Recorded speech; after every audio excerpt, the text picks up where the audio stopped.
गणेशाय नमः। मित्रों, आज बात करेंगे हम बुध ग्रह की।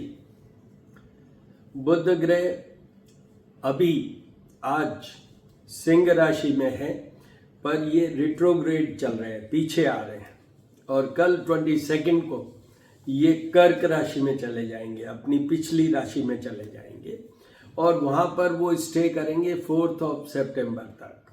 तो बुध की बात कर लेते हैं। बुध किन बातों के लिए है? वाणी के लिए, त्वचा के लिए, ईएनटी के लिए, जो आप बिजनेस करते हैं उसके स्किल के लिए, ये सारी चीज़ें, हार्मोन्स के लिए, फर्टिलिटी के लिए।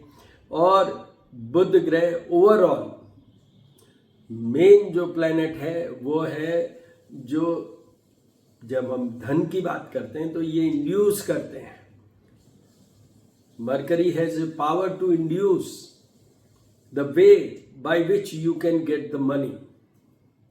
तो इस तरीके से ये बुध हैं। आप श्रीकर्णी ज्योतिष एवं वास्तु शोध संस्थान, जो मेरा YouTube चैनल है, वहाँ 2 चीज़ें देख सकते हैं।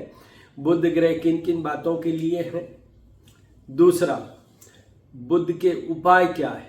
तो वो मेरी एक कड़ी है जिसमें मैंने एक वीडियो अपलोड किया हुआ है कि बुध और उससे जुड़े हुए रोग, बुध और उससे जुड़े हुए रोग। तो जो उसमें आप जाके देखेंगे तो एक तो diseases and elements linked with the mercury, and second detailed remedial measures for mercury, ये मैंने उसमें बताया। तो उपाय उसमें देख लीजिए कि बहुत सारे वीडियोस अपलोडेड हैं, वो उसमें आप जाके देख लीजिए। What for the mercury is basically.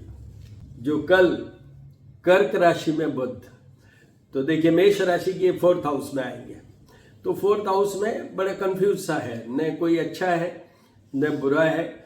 यह है कि बुध 4th हाउस में 10th हाउस को सामने देखेंगे तो इनका भी एक जो बिजनेस स्किल है वो थोड़ा इम्प्रूव होगा।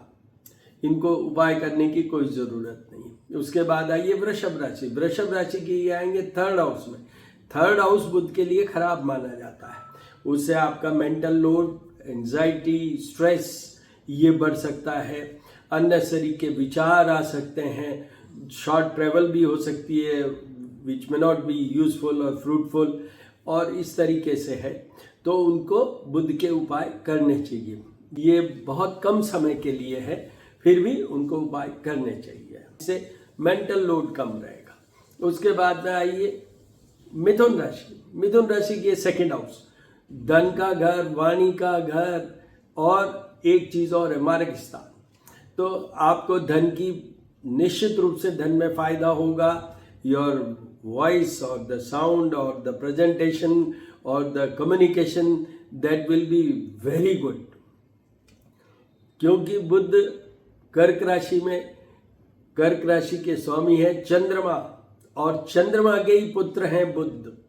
तो इसलिए मिथुन राशि के लिए एक्सेलेंट पीरियड। बट ये है कि अगर आपको कोई हेल्थ इश्यूज हो तो फिर उपाय कीजिए, अदरवाइज। फिर आइए कर्क राशि। कर्क राशि के तो ये राशि पे ही जाएंगे। तो यहाँ पर एक चीज और समझा देता हूँ, यहाँ थोड़ा सा एक चीज और समझा देता हूँ कि ये बुध मिथुन से कर्क में नहीं आए हैं, ये सिंह से वक्री होके कर्क में आए। So it's a different position of mercury.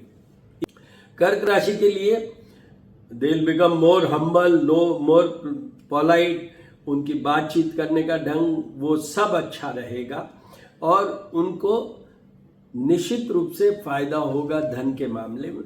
सामने 7th हाउस है, पार्टनर का घर, और ये बुध एक वर्ड के साथ जुड़ा हुआ है, नपुंसक ग्रह का वर्ड जुड़ा हुआ है। तो इसलिए वो रिलेशनशिप का ध्यान रखिएगा, हेल्थ का भी ध्यान रखिएगा, आपका और आपके पार्टनर का। अगर ऐसा है तो उपाय कीजिए, वरना कुछ नहीं। फिर आइए सिंह राशि। सिंह राशि की ये आएंगे 12th हाउस में, हाउस ऑफ लॉसेज में। तो वहां पर उनका अननेसेसरी एक्सपेंसेस हो सकते हैं, एक्सपेंडिचर हो सकता है, उनके धन की कमाई कम हो सकती है, उनकी शारीरिक लॉसेज मतलब डिजीज प्रोफाइल देखें, अपने हेल्थ की बात देखें, वो उनकी स्वास्थ्य में भी कमी आ सकती है, धन में भी कमी आ सकती है, और बेडरूम हाउस है तो इसलिए उनके और पार्टनर के रिलेशनशिप में भी कमजोरी हो सकती है और इनको सारे उपाय करने हैं सिंह राशि वाले। उसके बाद आइए कन्या राशि। कन्या राशि के 11th हाउस में हाउस ऑफ प्रॉफिट में बुध, उनको धन का फायदा होगा निश्चित रूप से। Status, name, fame, everywhere they will be in profit. आप जो भी करना चाहें कीजिए, आपको निश्चित रूप से वो लाभदायक रहेगा।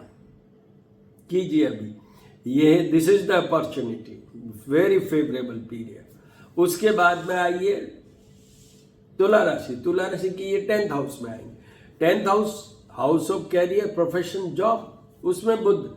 यहां आपका एक नया, आप शायद कोई वेंचर कर लें या आपकी नई पोस्टिंग हो जाए या नया कुछ आपके लाइफ में बिजनेस से रिलेटेड, जॉब से रिलेटेड कुछ नया पॉजिटिव इज एक्सपेक्टेड।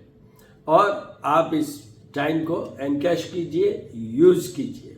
आपको भी कोई उपाय करने की जरूरत नहीं है। आपको थोड़ा सा अपनी मदर का ध्यान रखना है, बाकी सब बहुत अच्छा पीरियड है। उसके बाद आइए वृश्चिक राशि। वृश्चिक राशि के ये आएंगे भाग्य स्थान में। भाग्य में बुध कोई बहुत ज्यादा रिजल्ट नहीं देते हैं, सामने 3rd हाउस है वहां भी अच्छा रिजल्ट नहीं देते हैं, फिर भी सौम्य ग्रह है और धन से जुड़ा हुआ ग्रह है। तो वृश्चिक राशि वालों के भी कुछ प्रॉफिटेबिलिटी आ सकती है, कुछ ऐसा उनका एक्ट हो सकता है जिससे कि फाइनेंशियल ग्रोथ हो, फाइनेंशियल ग्रोथ हो। ये धनु राशि। धनु राशि के ये 8th हाउस में आएंगे। उनको एक पहला सेंटेंस, सारे उपाय करने हैं मेंटल लोड को कम रखने के लिए, मतलब हेल्थ, वेल्थ, रिलेशनशिप, हर बात के लिए।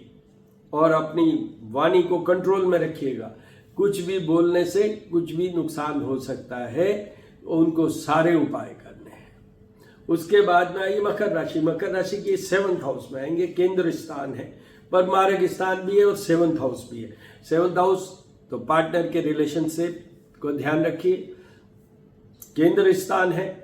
Definitely you will improve your business, job, career, studies, whatever it is, उसमें आपको फायदा होगा ही, उसमें आपको फायदा होगा ही।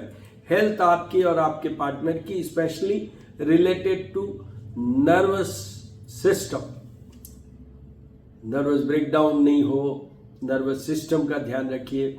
आपके मानसिक अवसाद वर्ड नहीं जुड़े, ये उसमें है।